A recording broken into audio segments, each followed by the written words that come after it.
Locking your home screen layout ensures that your app arrangement stays exactly as you want it, preventing accidental changes. Here's how you can lock the layout on your Samsung device. Long press on the home screen until the settings option appears. Then, tap on the settings option located at the bottom right corner of the screen. In the home screen settings menu, locate the Lock Home Screen Layout option. Toggle on the Lock Home Screen Layout option to enable it. Once enabled, your home screen layout will be locked, and apps cannot be moved, added or removed accidentally.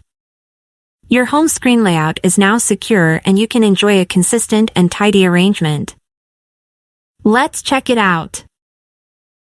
As you can see, a notification appears saying that the home screen layout is locked and must be unlocked to make any layout changes. This ensures your apps and widgets remain exactly where you want them, providing a hassle-free and organized experience. Thank you for watching.